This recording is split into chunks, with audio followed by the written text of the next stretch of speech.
see so many of you. And the last time we had a wonderful holiday party, we were at Bob's place hanging out and had a great time. Over almost 300 people we kind of got in there. But here we are in the midst of the slowing pandemic, and we are here to greet each other. This is our 8th annual event, and we certainly are grateful to have come together in the spirit of community, literacy, and social responsibility. I am proud to announce that Eastern Bank Foundation and the GK Fund, my social impact investment fund, will combine to make a donation in each of our authors' names and further our mission for racial and gender parity. I want to say thank you to Bob Rivers. Bob, as many of you know, is, I would say, perhaps no greater ally for women, for people of color, for immigrants, for LGBTQ community in the corporate world than Bob Rivers. I am proud to call him my friend. He is a founding corporate partner of Get Konnected. And basically, I can say that lots of people, including many of you on here, have come to Get Konnected, and you have said to me, oh my goodness, it's so good to come to an event and see the president of a big bank here meeting and greeting everyone. So thank you, Bob, for walking the talk and for being a champion, an advocate, and a white man who can jump for diversity and inclusion. So I am delighted to be here. I see another white guy who can jump, Barry Bluestone, who is also here. So on that note, I have a couple of housekeeping notes to share with you. I have muted, or I should say, my wonderful team here, JL, Mary Helen, and Ryan, have muted everyone by default, so we won't be disrupted by latecomers. You can also choose to have your camera on or off. You will be able to find out how to purchase these wonderful books. These 3 authors we are so delighted to have. Each of them is a pioneer in their own field, and we have books in 3 distinct genres. So you will be able to hear these fantastic authors, and you will know how to find their books in the chat function. And I want to give a plug to everyone that you should have these books as stocking stuffers. I love the book that Candelaria wrote, Stacy, How She Became a Frog, because this very week, we had the first Asian kid on Sesame Street. And that to me is just so important. And so this is a great book for children. If you really want to know how to be a woke leader, you should get Dr. Priscilla Douglas's book on woke leadership, and certainly Diane, who is a pioneer too in her field and her area, and have been spending almost 2 decades speaking to customers and to people to connect with how their needs and how her clients can meet the needs of their customers. And her book is all about telling us why our political world is the way it is. And for those of you who think that the Trump people are nuts, she'll tell you more about them and where they are. And that book is very enlightening on our political process and how people think.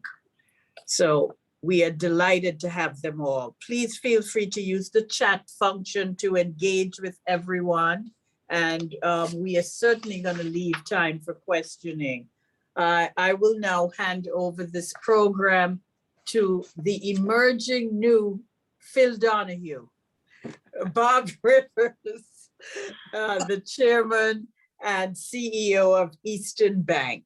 Bob, again, thank you so much for always being such a great partner and friend, and for all of your inroads in the financial and social fabric of the Commonwealth in New England.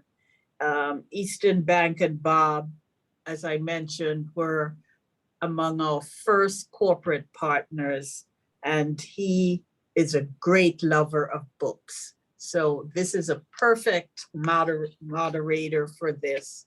And thank you all for being here again. Somebody wrote, Bob rocks. I agree. Well, thank you, Colette. Take it away, Bob. I will. All right. Well, Colette, first, thanks for, as always, the far too kind introduction. I really appreciate it. Thanks for your friendship, your partnership. Colette's a member of our board and has been really a leader in driving our diversity efforts in diversifying our board over the last many years. So Colette, thank you for that and your leadership here in Greater Boston in so many things. You are indeed a pioneer yourself, for sure. And it's so great to be in this moment to see all of what you've been talking about for your entire career finally get the intentionality that it needs and deserves. And we're starting to make some progress, but obviously a long way to go. It's great to be with you all. I mean, it's been far too long we've been able to get together in person, but it's nice to see you virtually. There's a bunch of faces on the screen and names here that, you know, we'd see each other at events all the time. And this was one of them.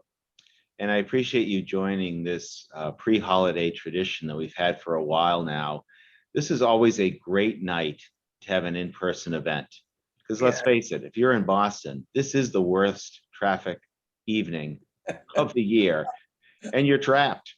And what better place to go than Get Konnected and 265 Franklin lobby at Eastern Bank and have a drink or two and enjoy some hors d'oeuvres and enjoy a great program in support of really a great organization and initiative that Colette founded so many years ago now.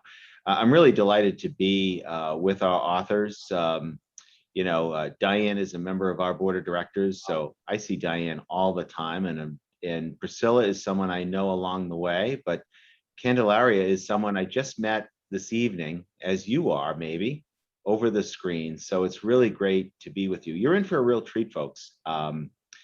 This program, you're going to hear each of our authors read some of their book. That'll be really cool. Then I'm going to ask them some questions. And then we're going to turn it over the end to have you ask some questions. And I'd ask that you put them in the chat if you have them. But we've got a size group such that you can just shout them out too. So if you're comfortable doing that, just raise your hand icon and we'll get them in there. And with that, we'll get going. So very excited about this. I want to introduce our authors first, just so you know who they are. Although we're among so many friends here, I know you know each of these folks, but you're going to hear something in their bios that you didn't know, and that was the same for me. So I'm going to start with Priscilla Douglas. And Priscilla is an executive coach, an author, and a moderator. Thousands of leaders in Fortune 500 companies have profited from her insights, her empathy, and her catalyzing energy to adapt and to transform the business landscape. Recognized as one of Get Konnected's in Boston most impactful Black women, Priscilla is the chair of the Boston Public Library's Board of Trustees, a panelist for the President's Commission on White House Fellowships, and on the boards of the American Repertory Theater, the Boston Museum of Science, Leader Bank. How'd that happen, Priscilla? Leader Bank. And the Massachusetts Women's Forum.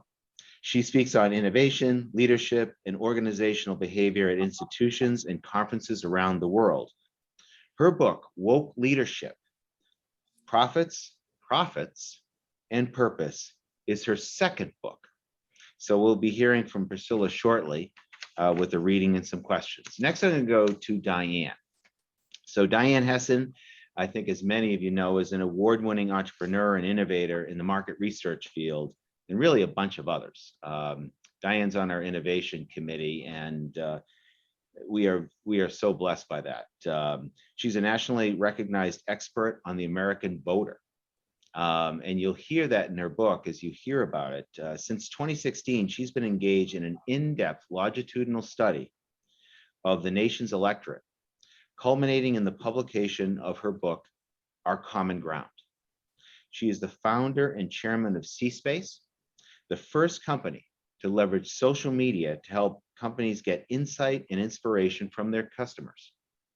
Diane serves on many boards, including Panera, as I mentioned, Eastern Bank, Bright Cove, Mass Challenge, and Tufts University. And last, and certainly not least, my new friend, Candelaria. Candelaria Silva-Collins is a consultant, a writer, a coach, and a facilitator. She connects community-based groups to the arts and cultural institutions to the BIPOC community. An active member of Boston's cultural community, she is currently chair of the designators of the George B. Henderson Foundation, program manager for the Fellows Athenaeum Trust Fund for programs at the Roxbury branch of the Boston Public Library, and coordinator of the Creative Entrepreneur Fellowship of the Arts and Business Council of Greater Boston. Candelaria's children's stories, fiction, essays, and reviews have been published in local and national publications. Her first children's book, Stacy Became a Frog One Day, was published in October 2020. And her second book, Jump, Jump, Jump, Stacy, will be published next month. So with that, we're going to welcome all of our authors. Thanks for doing this, folks. It's great to have you here. I can't wait to hear from you. And we're going to start with you, Priscilla. So I'm going to ask you to read a portion of your book for the audience to give them a flavor of what you've written about, and then we'll ask some questions to bring that out, if that's okay. Thank you, Bob, and thank you so much, Get Konnected. It's really a delight to be here at Easton annual holiday book party and to share this evening with Diane and Candelaria and all of you in the Get Konnected audience.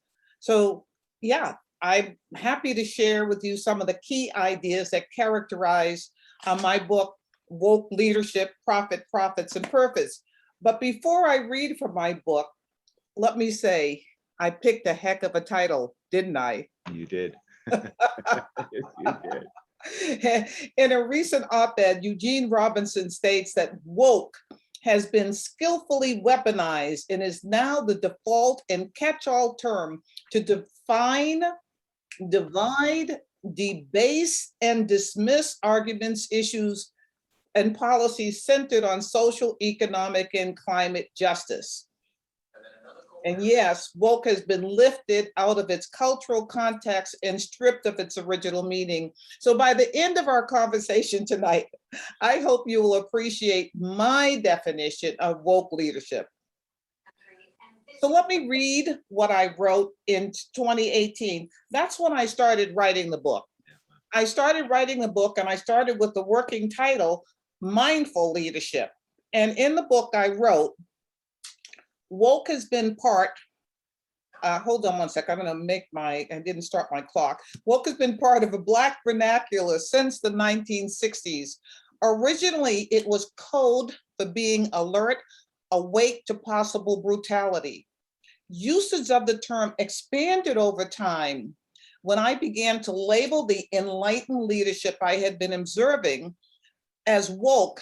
I meant alert and attending to important issues of social and racial justice.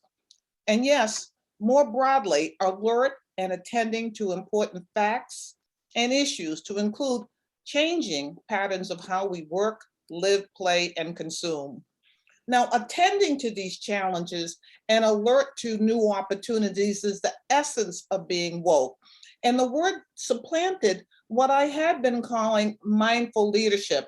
That was a term that was pioneered by my good friend Ellen Langer over the last 4 decades. And if you remember, when we were talking about the attention economy, everybody was wondering, how can we be more mindful? How can we pay attention? How can we pay attention? So the bottom line is that to be woke, you have to be mindful. But there's another part to it. Like mindfulness, Woke is a way of being. Woke leadership is a way of engaging an organization and the organization's community in the fulfillment of a mission. And when I say community, that's shorthand for the location, the place and space, as well as the network of employees, suppliers, customers, and associated industries.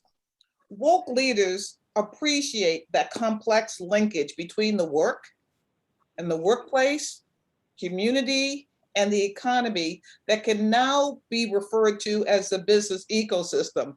And I think, Bob, now that we're all in COVID, I bet there were a lot of people who didn't even think about the supply chain, right? Now we're living it. And we really see that we're part of this overall ecosystem. And a business ecosystem is that overall network, the stakeholders, the employees, the suppliers, the shareholders, board members, even competitors, who are all connected through a product or service. And ultimately, each one positively affects the other and their collective actions. So a business ecosystem is an organic structure. So adamant they didn't comment, the two did reverse the internet. I learned about systems thinking early on in my career when I worked with Dr. Deming at Pontiac Motor Division. And he would always say, it would be better if everyone worked together as a system with the aim of everyone to win. And according to Deming, a system cannot exist without a purpose, not a process-oriented purpose. Here, a purpose is a mission to improve the ecosystem within which the woke leader operates. Now, this is key. Deming would always say the role of a manager is to work on the system so that people can work more effectively in the system. And woke leaders improve their business systems by listening to all of their stakeholders. They don't just listen, they invite in others. And that's why part of the title of my book has to do with purpose. You can't have an organization or a system without a clear purpose. And let me just step away from my book for 1 second, because one of the asides, as we've been sheltering in place during COVID, it seems that each person is reflecting on what their purpose is. And I think that's part of the reason why people are talking about the Great Resignation, where people are taking steps to really live their lives, to live their purpose. And purpose is one of the only known markers for resilience and happiness is purpose. And I wrote about that in my book. Individuals who live with purpose extract meaning from good and bad experience, so-called successes and failures. People who feel their lives are meaningful report less depression, and they experience less pain and anxiety. So back to the book. It's not to say that the mass exodus from the workplace to our remote offices has been distraction-free. We're simply in a different economy. And I'm going to wrap up by saying that these woke leaders that I profile, the examples are, I talk about Roger Berkowitz at Legal, and our Marty Walsh, former secretary, Mary Barrett, Jill Medvedal, Sushil Tuli, Warren Buffett, and many others. And woke leaders, they're the stewards of a global equity economy. And I must say that I'm really pleased that Barry Bluestone, noted economist, wrote the foreword for my book. So that's who woke leaders are. They are attentive and alert to an ecosystem. Yeah, that's great. Well, thanks, Priscilla. I appreciate that that overview and summary. And one of the things that you say in the book is that a woke leader has the distinct experience of not belonging. So what does that mean, and why is that important? Thank you. That really is the core. A lot of people have that experience of being the other. If you're on the other, if you're on the outside looking in, you can often see where the gaps, where the opportunities are. And being the other really creates, if you successfully navigate that, if you incorporate that into who you are as a human being, you develop empathy and compassion. You also have this kind of this view of really noticing when other people are excluded. Outsiders, innovation almost always come from the outside by invitation. And these outsiders are open-minded.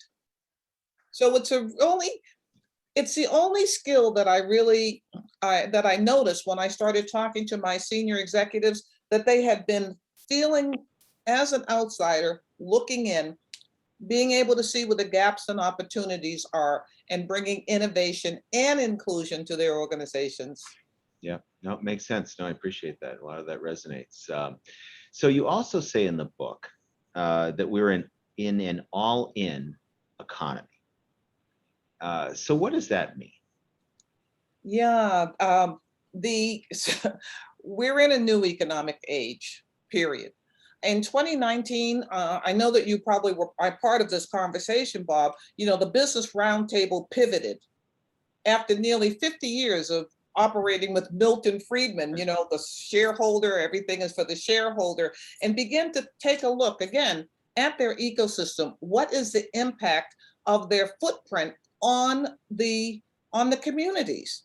So they move from really this ESG, you know, to a triple bottom line, to really thinking about, well, we have a responsibility to our communities, and it has to do with the sustainability of our community. And so that all in is really, I really look at it as it's not just a new social consciousness, but basically this goodwill that people have for each other. And it's, it's not just, let me just say, I'm trying to figure out the words. The all in has to do with everybody having an opportunity. And that has to do with fairness, not equality. No, makes sense. In fact, in many ways, that statement by the roundtable was sort of a return to the past, if you will. It really recognized multiple stakeholders many years ago, and then went to more of a profit focus, and now back. And I think that's obviously terrific and good for business. You know, you also write in the acknowledgement of your book that this experience really changed you writing this book. And obviously a lot has gone on here in the last 3 years since you began writing it. So what was it that changed you? How have you changed? And was it the writing of the book, or was it the events that happened the last few years, or both? Yeah, yes, writing a book is one in which you know things, but what happened this time is usually I'm out in the world speaking, conducting workshops, so I have the opportunity to try out what I'm thinking in talking to people. And this time, because of COVID, at least the last 2 years of my writing, I had to work on my own with my editor. That's a very different dynamic in terms of getting the feedback from your clients about, wow, did I explain this? Did I get this right? So that was pretty tough. The other part is that in writing the book, the thing is, what is it that I want to give back to the world, to the community? What's my contribution to people?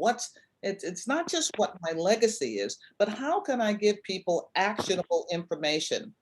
In writing the book, I thought about what was it like for me when I was a leader on my own, often the first Black only. What information would I want to know now in order to be successful? And part of this book is really decoding and writing down the characteristics of these woke leaders, people that have been othered. Maybe some people thought they were too tall, or they were too short, or they were too gay, or they were too straight, or they were too smart, or they were too black, or whatever it was. Some experience put them on the outside. And when we look at the population and think about what 2040 is going to be, we will be a majority country, and our leadership is going to change. And these individuals will be leading with empathy and compassion and alertness. Yeah, no, terrific. Well, I appreciate you sharing that all, Priscilla. You know, I've at times suffered with the knowledge that I'm too good looking, but I've learned to live with it. So, let me go to Diane, and I think Diane's going to read something from her book. But boy, if you're an avid reader of the Boston Globe, as I am, before I got to your book, Diane, I felt like I'd almost read so much of it through your regular columns and talking to these voters. So, but let me turn it to you to start, to give everyone a flavor of what I'm talking about. All right. Good evening, everyone, and thanks for coming. And it really is an honor to be here with Priscilla and Candelaria and the always handsome Bob Rivers. So I thought what I would do is just, I'm just going to read you the very beginning of my book. So you'll see how I open it up. So the first chapter is called The State of Our Disunion. Give me a call if you can, the email read. It was from Gary, a Republican from Pennsylvania, and one of 500 American voters who were participating in my research project. He continued, I had a terrible day yesterday, and I think I've lost a lot of friends. I called Gary right away. He was a pretty even-keeled man, 52 years old, a store manager, married with 3 children, and it was unlike him to exaggerate. Hi, Gary, so tell me. Well, I went to Capitol Hill to protest yesterday, and now everyone's calling me a terrorist. I was flabbergasted. It was January 7th, 2021, and I could not imagine that Gary, this cheerful family man, was one of the people I saw storming the Capitol the previous day. As he spoke, I learned that Gary and his friends had just driven to Washington, D.C. to march. They planned to walk peacefully down Pennsylvania Avenue to express their chagrin about the election of Joe Biden and what they saw as the radical policies the Democrats were promoting. Gary's sign read, honk if you think socialism sucks. I mean, he said, my wife went to the Women's March in DC back in January of 2017, and everyone thought she was a hero. She had a blast. I just figured that I could do the same kind of thing, and I wasn't near that group at the Capitol. Meanwhile, my neighbor has called me un-American, and my children are refusing to talk to me. I asked Gary about his friends that went with him. They were all bowling buddies who didn't like President Trump's values, but who believed he'd do the best job on the economy, their #1 issue. We had nothing to do with those crazy people at the Capitol, but if you watch the news, I was there with my automatic rifle invading Nancy Pelosi's office. What a mess, and no one wants to hear my truth. It was not time for me to tell Gary that Joe Biden was not a socialist, but as we talked, I realized that inaccurate perceptions were behind most of what he was experiencing. He perceived that President Biden would take his hard-earned income, raise his taxes, and use his money to give Americans everything that they ever wanted for free. And his neighbor and his children assumed he was an anarchist just for having been to DC that day. I've had thousands of these conversations since 2016 as part of a longitudinal study of American voters. And I have seen over and over again that the assumptions we make about each other, our attitudes, our values, and our rigidity are horribly inaccurate. And here's the thing, our inability to hear each other, our speculation, and our impatience are tearing us apart. This has now caused a crisis in Gary's close circle and repeated everywhere in America, it is dividing us as a country. It's a sickness that permeates the American culture, erodes our collective mental health, paralyzes our ability to move forward and makes us hate each other. Substance abuse is up, mental illness is on the rise, and sales of guns and ammunition are exploding.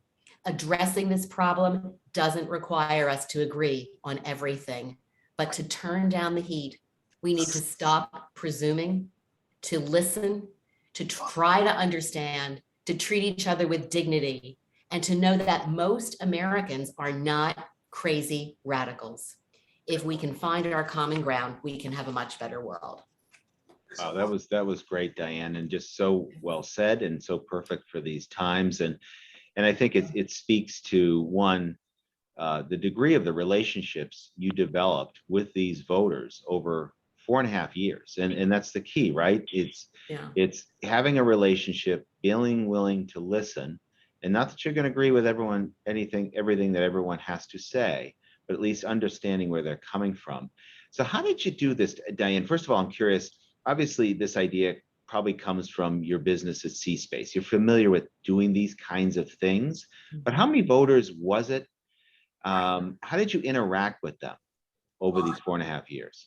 Yeah, so I did basically take everything that I had learned at Communispace, helping major brands understand their consumers. And I had an opportunity to help the Clinton campaign understand voters, and a short project just turned into a massive study over, in all of these columns in the Boston Globe. So ultimately, I recruited 500 voters from all points along the political spectrum, every age, every ethnicity, every state. I started by interviewing each one of them over the phone, and then I engaged with them weekly online to track their feelings, their opinions, their reactions to events taking place, and also just to understand who they were and what was happening in their lives. And whenever I learned something new, I'd write about it for the Globe. I paid these people nothing. Of the 500, probably 400 of them stuck with me over the past 4.5 years. I finished the project. Many of them are still voting. It's still voting.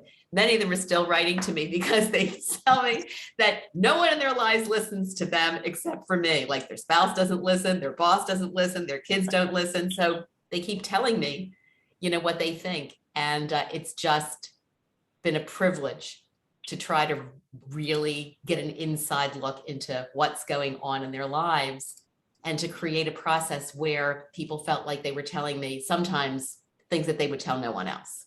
Yeah. And how did you recruit them so that you knew where they fell along? I mean, how did you figure out to have that broad spectrum of political thinking? I'm just curious, how did you construct this group? Yeah. So, if you're a market research geek, you know how to do recruits. And it's funny. The first group that I put together was just undecided voters. That's what I had done for the Clinton campaign. And it's really funny. In market research terms, I thought that was going to be a tough recruit. I mean, because think about it, like 2016, people who can't decide between Hillary Clinton and Donald Trump, you've got to be kidding. I figured I couldn't even find 500 in the country. An easy recruit in market research terms is like moms, right? Or, millennials or whatever. You can do that. You do it mostly by direct marketing. You can buy names, etc. As it turned out, finding undecided voters was an easy recruit. Our country was filled with people who didn't like either candidate, didn't know what they were going to do during the election. And people would say things like, I think I'm going to walk into the voting booth and hold my nose and flip a switch, which of course, I was flabbergasted by that, living in our very dark blue bubble here in Boston. And I think that was the beginning of lots of surprises. And then what I do is, instead of boring them with just surveys every week, I try to give them really creative projects. I have them watching videos and responding. We did Mad Libs, which was their favorite thing, where they'd fill in the blanks. We do true false tests. I'd have them take videos of their neighborhood so I could see where they lived and all of that. And so tried to make it as interesting as possible and structured it so that these people felt that they weren't going to be judged and that I was really going to listen hard to what they had to say. Yeah. And in the process, you say that you collected 7 million pieces of data about these folks. You became like a mini Facebook along the way. And I'm curious, in all of that data, What did you learn in general about our fellow Americans? Well, look, there's no one profile of Americans. But I can tell you this, most Americans are really tired and really worried. 78% of American full-time workers say they live paycheck to paycheck. 71% are in debt. Over half of those in debt say they're in over their heads, saving less than $100 each month. And at the moment, about 3/4 of Americans would characterize themselves as moderates or independents, mostly because they're not happy with their current political party.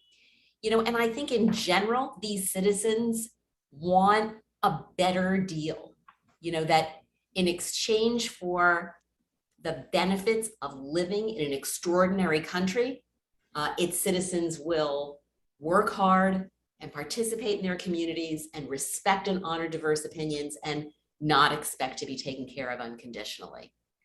Yeah. And reach out to the school where the And teachers. I know a number of you have questions, but we'll take those at the end if I can. But we will come to them after we talk with all of our authors, and I asked them a few other questions. So, you said you had a bunch of surprises, Diane, as you talk with folks.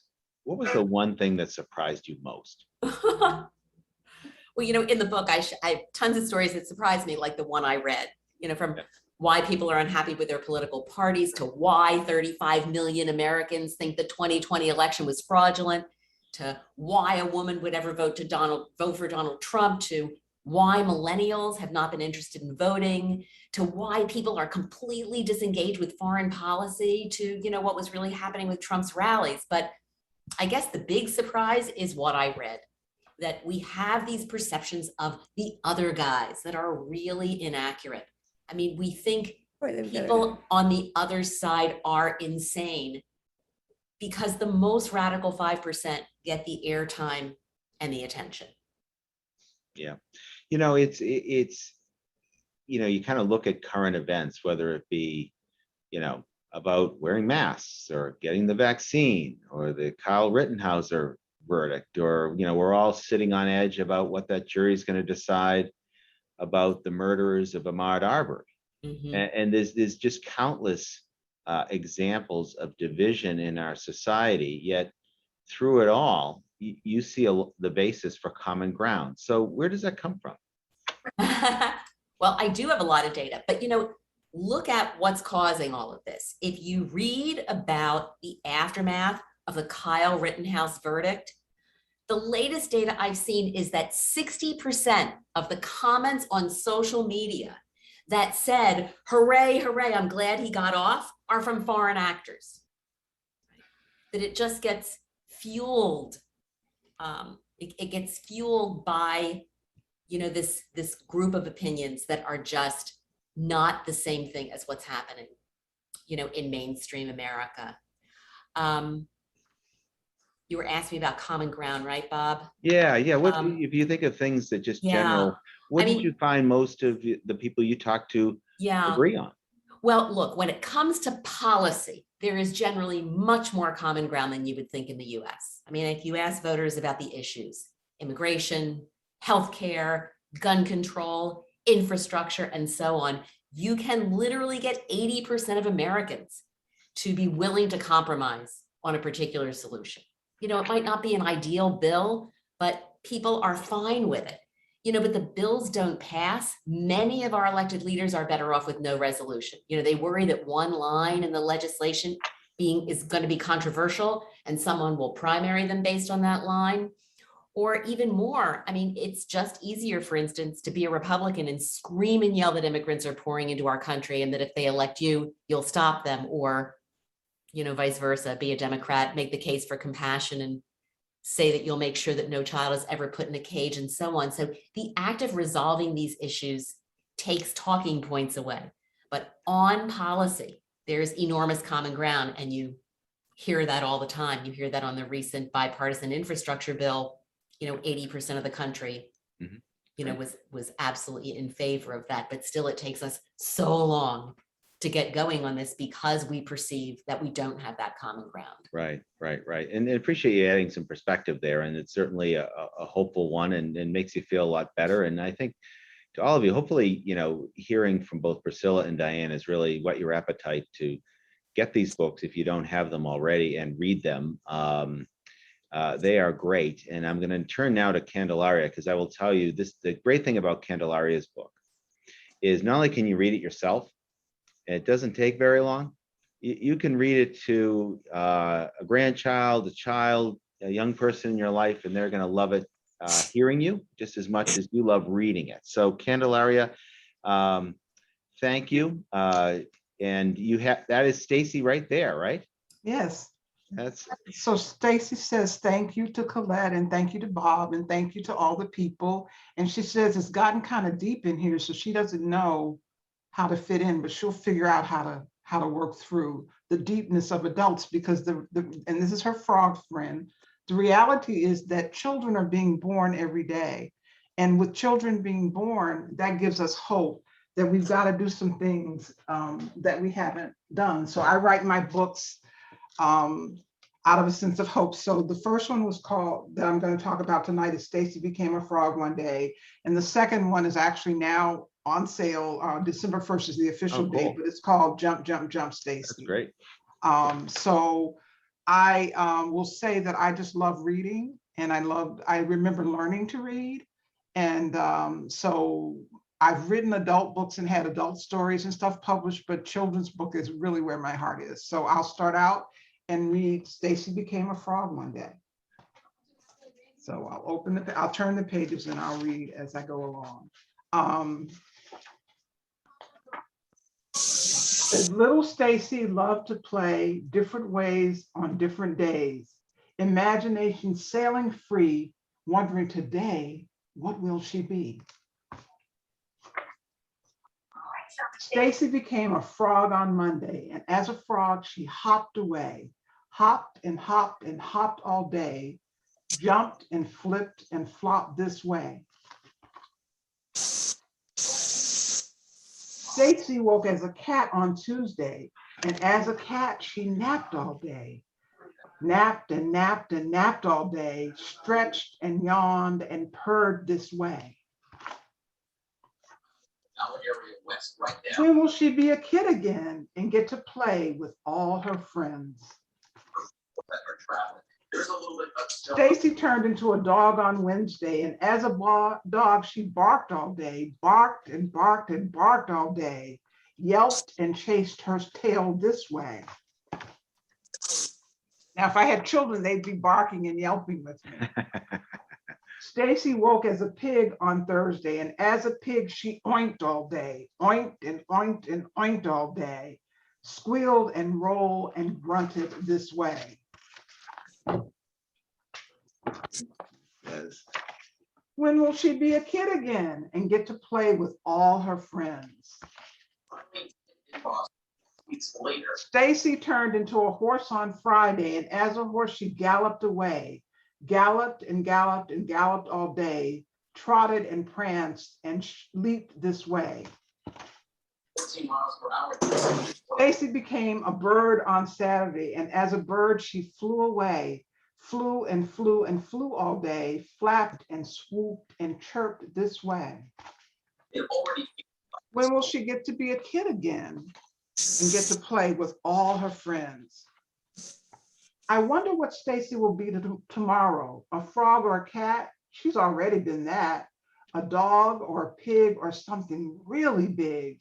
Let's turn to the page to see. Stacy woke as herself on Sunday, and as herself, she went out to play, played and played all day, played with her friends and decided to stay a girl, a girl, a girl.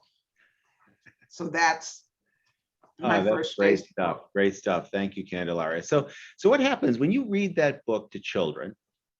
What's the most common reaction that you get? they laugh, and I stop and ask them, how many of you have cats? How many of you have dogs? And they do that. And then I ask them, what animal, if I were writing this book again, what animal should I imagine would you want to be? So I get a lot of unicorns, and I get shark, and I get fish. So it's really interactive with them. And I really like it. And then I tell them they're fascinated by the fact of how the name Stacy came to be. Yeah. Because originally the book, when I wrote the manuscript, it was Tracy. And then I woke up one morning while I was in the middle of getting the illustrations, and I realized that if I turned it into Stacy and added an S, each letter in the book would stand for something. So Sure. S stands for Sage, which is my first granddaughter, T for Tommy, which is my grandson, A for Amber, my daughter, C for Cyrus, my son, and then I put E for everyone, and then U2, my other grandchildren and children. So that was good. And then the other thing I want to say real quick before you ask me questions is, when I was writing the book, I had an editor, believe it or not, to get a small book, you crunch it, and children's picture books are only supposed to be around 500 or so words. So you write a bigger manuscript and you're trying to crunch it down. And so the editor said I should change it to being a kid. And so I said, okay, I'll change the end, a kid. And then a couple of days before we were really getting ready to press the last edition to send to the printer, I woke up and I said to my husband, Tessel, I said, Tessel, in my mind, it says a girl. He said, it's your book. Make it what you want. And I get a lot of feedback from girls about how much, and from grown women, how much they like the fact that she woke up and decided to stay a girl. And then what I say to boys is, I say, there's sometimes boys who are named Stacy. I said, and if Stacy had been a boy, when she woke up, she would have said, I want to be a boy. And then they like that. That brings them into the conversation. So. Oh, that's cool. Now this was your first book, and the one that just got published is your second. Right. So what got you into it in the first place? What was the impetus for you to start writing these books? When I was I wrote in high school poetry. I still have my poetry book, and I went. So I'm glad social media didn't exist then. But I love reading. I love books and learning to read. I remember the first day I skipped kindergarten. I repeated what a kid in front of me said, and I never stopped reading. So I've read all my life. Tessel says I read more than anybody he's ever seen. So I love reading, and I love the innocence of children. I love the receptiveness of children. I love rhythmic language. I had a wonderful childhood. Being a mother has been the highlight of my life, no matter what else I've accomplished. I love being a mother. So reading to children and writing for children is just something that's very, it just touches my heart in a way that nothing else does.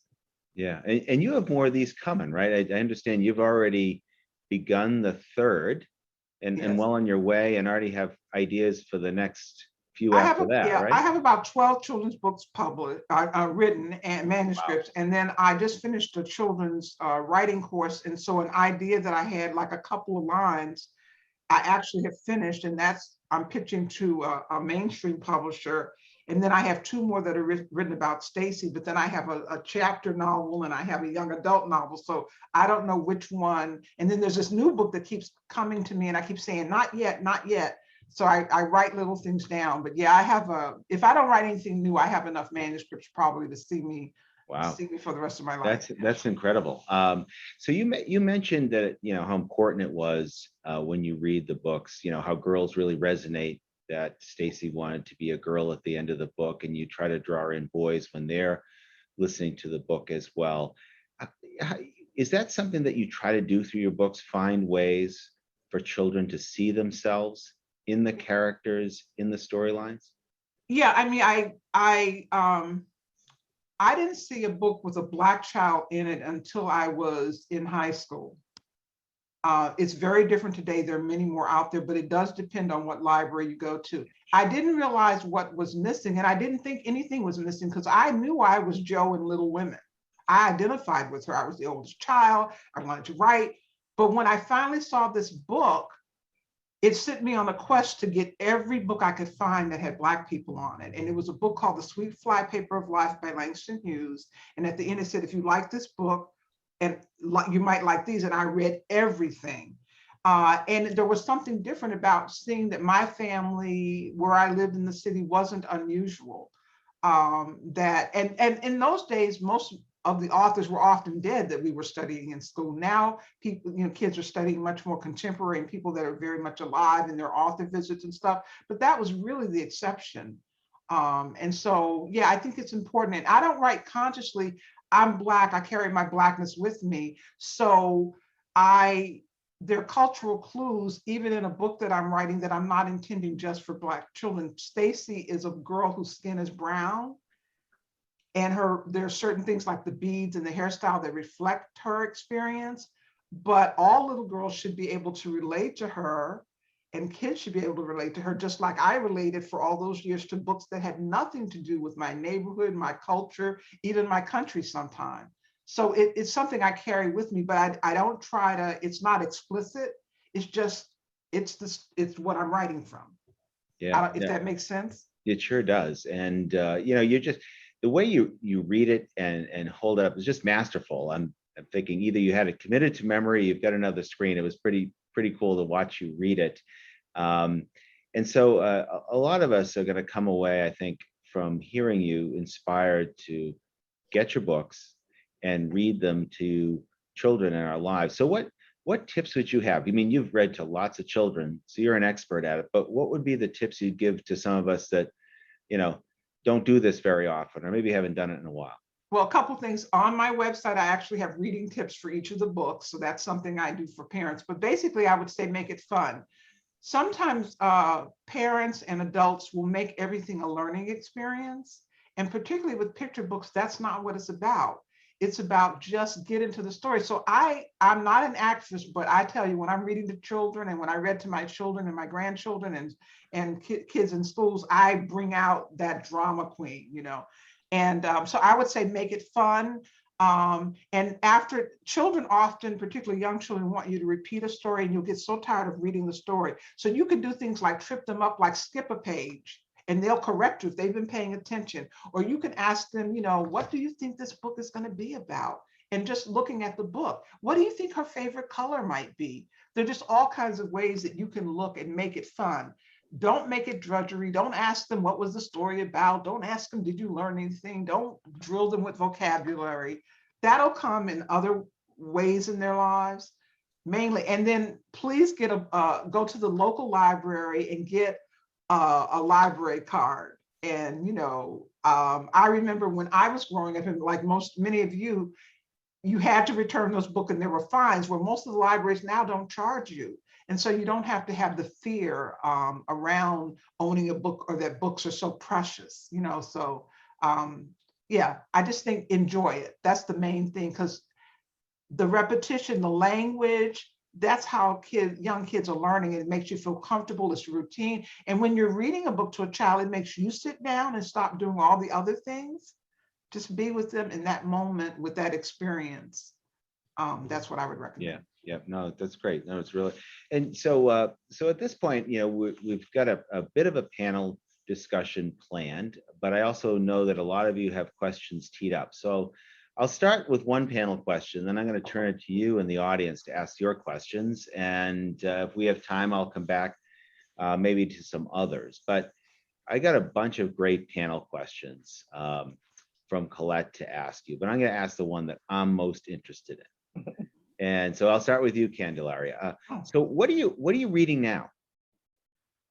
I'm reading a book by a guy named Jason Alexander. It's a series of middle school novels, and it's about a track team. The first one was called Ghost. The second one is a girl named Patina, and I'm reading that. And then I just finished The Personal Librarian this morning, which is about a Black woman who was the personal librarian to J.P. Morgan and helped build but she was passing.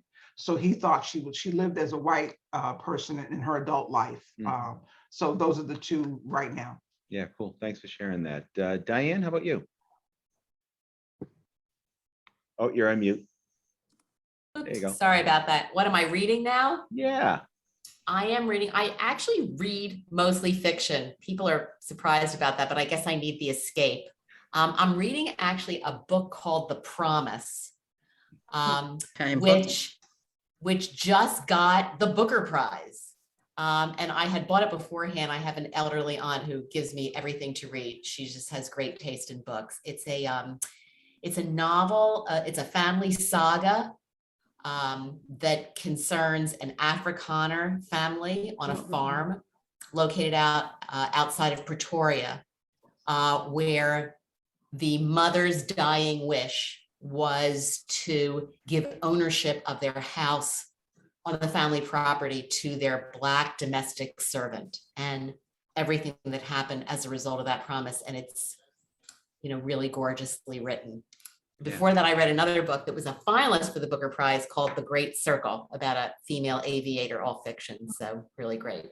Yeah. Oh, cool. Thanks. Thanks, Diane. And Priscilla, how about you?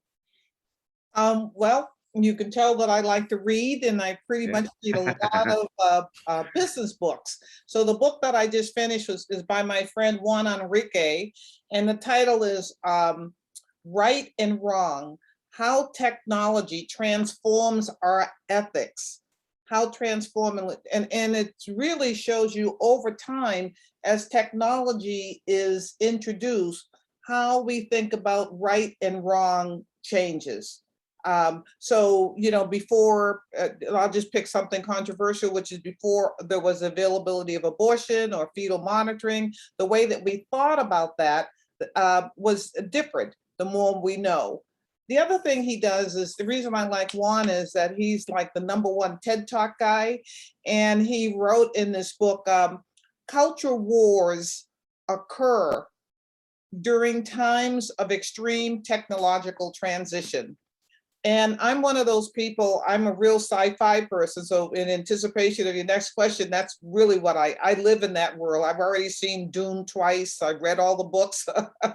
And this whole idea of artificial intelligence and the metaverse and CGI and how it relates to disinformation is something that I talk about and am very interested in. So I live in that dystopian, utopian leadership role, and I really like writers who are writing about things like that. Yeah, cool. All right, so I'm going to open it up for questions in the audience. I know Barry's ready to go, right, Barry? Barry, great to see you. Yes, and Priscilla's last comment is right on point, and I really I'd like to hear it from all of you, but particularly from Diane, who's a dear friend.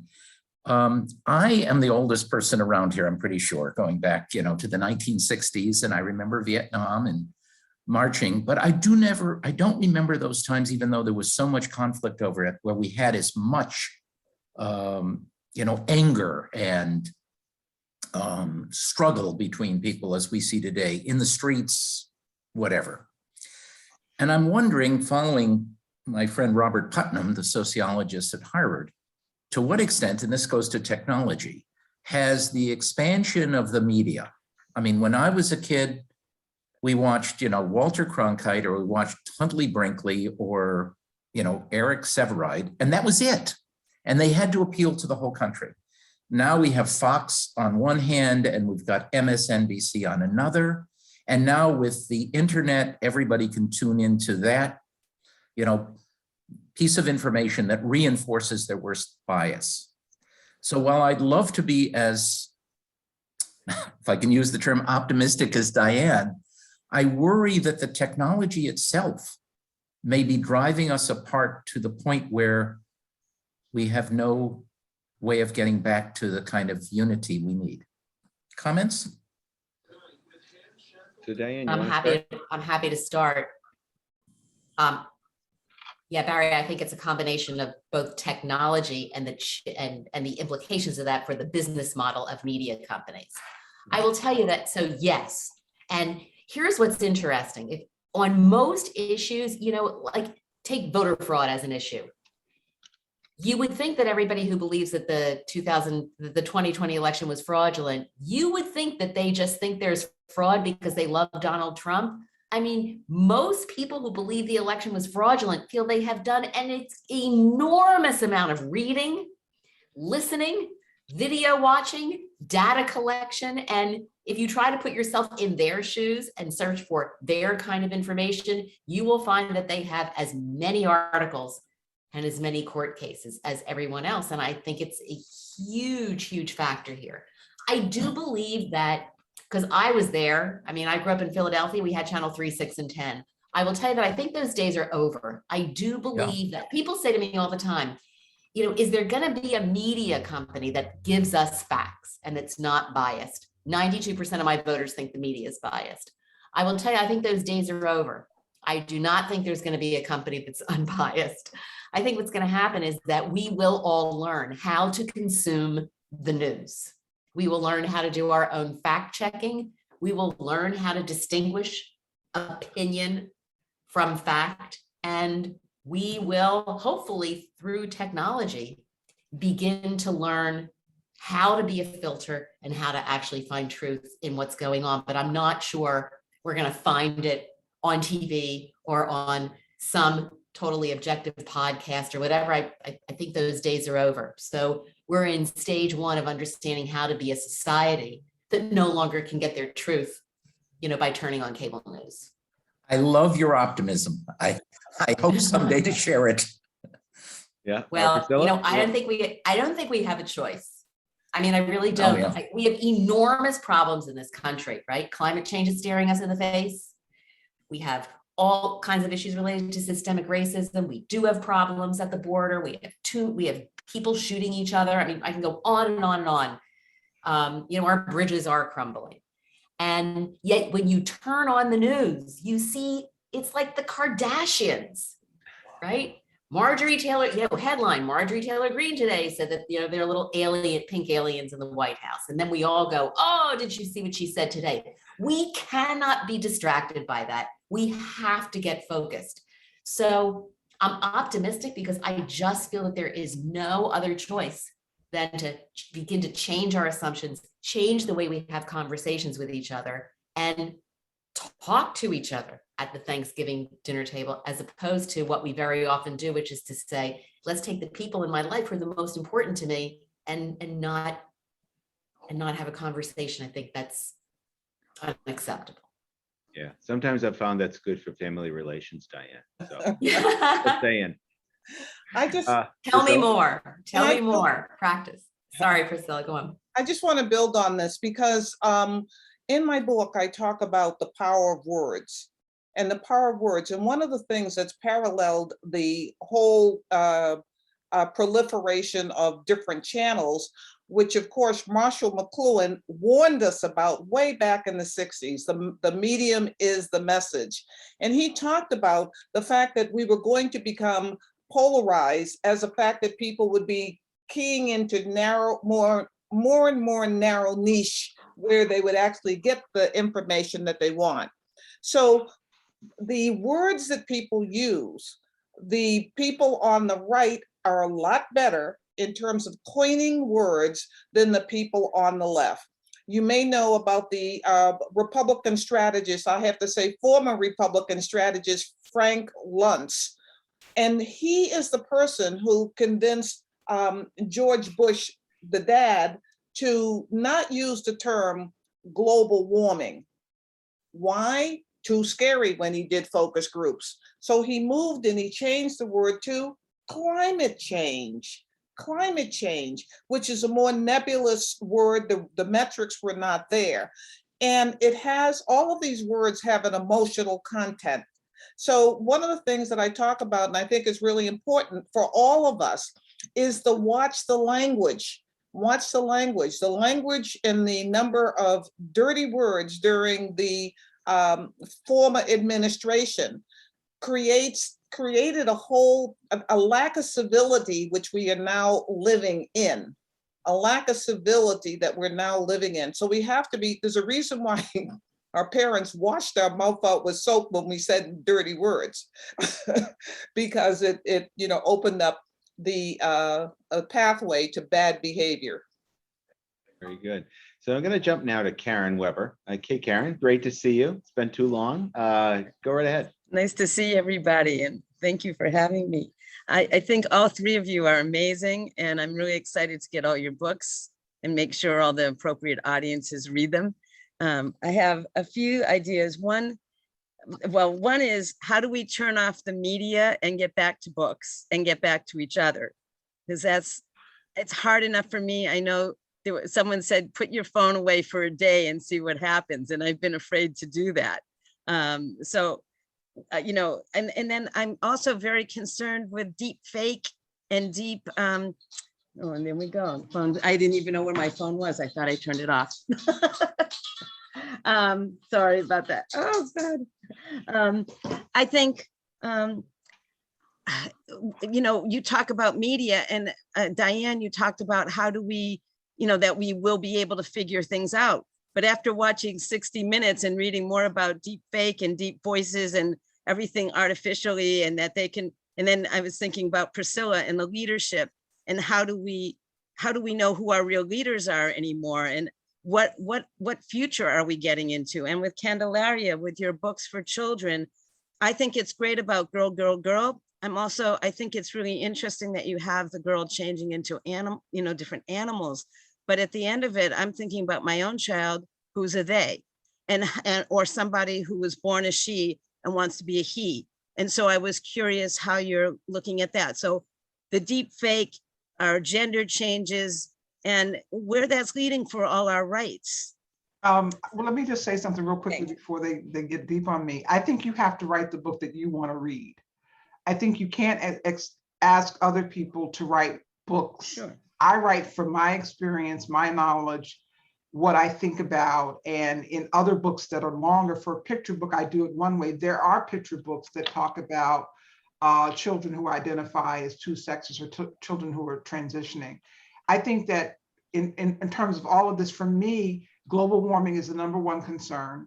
It trumps everything else as a concern for me in terms of my practice. I think each of us have to do whatever we can in our lives to live kindly, to let go of our devices. If I didn't put down my device, the book wouldn't have gotten finished. To know that every day, what horrible things we hear about, there were thousands, if not millions, of just great, decent, simple things that were happening, but they don't get elevated. So I think that those of us who are doing, I think that there's a tribe of good people. I believe that you all here tonight are a tribe of good people, and that we have to elevate our voices in whatever ways we can, whether that's writing letters to people, reading books, going to the library, buying each other's books, coming to forums like this, sharing with people, because I can't cure the world, but I can cure my little space in it, and I can make it warm, and I can have optimism, because without optimism, I would be depressed, and I would just give up. So that's what I would say. And because I'm dealing with children so much and parents, I really do believe that if the world lives long enough, it's going to be a wonderful place. But that's the big question. Will it live long enough? Will I we didn't mean allow for you to to live change it, long enough? change So, girl. I was just that's it. curious with some of the children, how you deal with that. So that was, I think it's great that you, you know, boy up young girls. I think that's wonderful. So other thoughts on this? I don't know if Diane or Priscilla, anything else to add to that, or? The deep fake. You know, again, Karen, I think if you put it in perspective, I mean, it's the early days of deep fake videos. You know, somebody sent me a video. This is a kind of moderate, reasonable friend who is Republican, sent me a video about 2 months ago of President Biden talking to the King of Jordan. And he wrote me a note and he said, Diane, I know you're trying to bring everybody together, but Biden just has serious dementia problems. I mean, look at this video. And it was Biden with the King of Jordan, and Biden was just going, he was stuttering, he was stammering and everything. Fortunately, I had actually seen the press conference with Biden and King Abdullah of Jordan, and I was fascinated by it because, you know, their families go way back. I mean, when he first met that king was like running around, you know, with was riding a tricycle around the Biden living room. And it was a beautifully done interview about how much history and how much love they had for each other. So of course, I sent my friend, I said, you know, that's a fake video. So here's the real interview.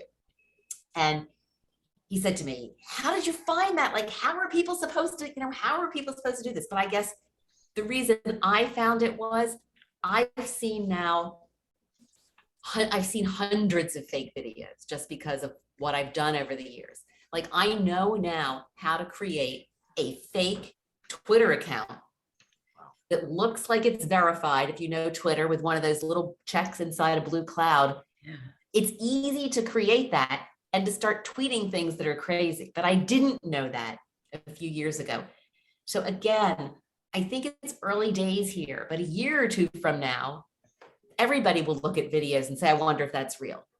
I wonder if what the person is saying really is the truth. And that doesn't mean it's not going to be incredibly frustrating, but I think we will all begin to learn that we're going to have to question what we see and ask whether it's been sullied by, you know, a technology gone wrong. Yeah, pretty scary. So for Pretty now, it's extremely scary. Yeah, But we're all, as long, we have to understand what's going on and how it's happening. yeah. I think the young people really get it because they're on games and they're playing all the time, and they certainly know what's happening in a CGI environment. So they have an ability to discern things that we don't, and we do need information because they're navigating in that environment. The thing I wanted to say, and thank you for asking the question about leadership, the big thing in leadership, and you saw it in any movement, whether it's the women's movement or the Black Lives Movement, when that was going on, everybody said, well, who's leading this? Who's leading this? And that already tells you that the leadership structure or the way that people lead is different. People can be leaders, followers, there can be a group of people handing it off to each other. So leadership has changed dramatically. And you know, kind of in the corporate setting, I remember when I was back at General Motors, they put there were three co-heads, right, running the organization, engineering, manufacturing, and marketing. So leadership, people are experimenting with different styles of leadership, but where I see the biggest change in leadership is in movements. So don't think about, you know, there's the movement and there's the moment and the right person at the right time. Yeah, well said. And so what I'm going to do, we're coming up on time, folks. So I want to begin to wrap us. I want to first thank each of our authors, Candelaria, Priscilla, Diane. Thanks for joining us. Thanks for your time. Thanks for sharing your work, your insights, and answering our questions. They were really great. Thanks to all of you for being here and being part of this. To those of you who engaged in the chat, thank you. There's just always rich stuff. It's one of the things I'd rather be in person, but this chat thing on Zoom, I just love. When it's used well, and you've used it so well, you just get so much more. And I thank you for that. I have to give a shout out to my Eastern colleague, Adriana Mashallah. Hey, Adriana. It's hard for me to respond in the chat. So for those of you who said hello back, thank you. But it's hard for me to look like I'm paying attention and type. So, but I do thank you for that. So before I turn it back to Colette, we do have a drawing for a book, one of these three books. And so we've taken 3 of you and sort of drawn randomly from the hat, if you will, and you're about to get an early holiday gift. So I'm going to read off those names. And first up, we have my friend Gail Jackson-Blount. Hey, Gail, where's Gail? There you are. Great to see you. It's good to see you too. So the GK team will be in touch with all of our winners, and so they'll be reaching out to you. Karen McAlmon, I don't know if Karen's Thank still you. with us, and say, hey, there you are, Karen. So Karen, you're a winner too. Thanks for being honest. And then Temple Gill. And I saw Temple's name in there. So again, to Gail, to Karen, to Temple, congratulations. Again, books are on their way. Thanks everyone for the opportunity to be a part of this. Look forward to seeing you in person next year. And with that, back to you, Colette. Thank you, everybody, and to all of our amazing authors and our amazing host, our amazing, handsome, good-looking host. Thank you, Bob. And we can, you know, there is a sense of hope and optimism that came out of tonight's discussion. I know that last week, I have to tell you, with the Rittenhouse, verdict, it all left us all shaken and discouraged. And it's events like tonight that truly can lift our spirit, that even though sometimes there is darkness, we always should go to the light and to basically still, as Anne Frank says, despite it all, I still believe that people are good at heart. So I want to wish everyone a very happy and blessed Thanksgiving. We all have so much to be thankful for. And I look forward to seeing all of you. I'm sending a big group hug to everybody and just said thank you all for joining us. And please buy these books, support our authors, and thank you all again. Right. Take care, everyone. Happy Thanksgiving. Thank you.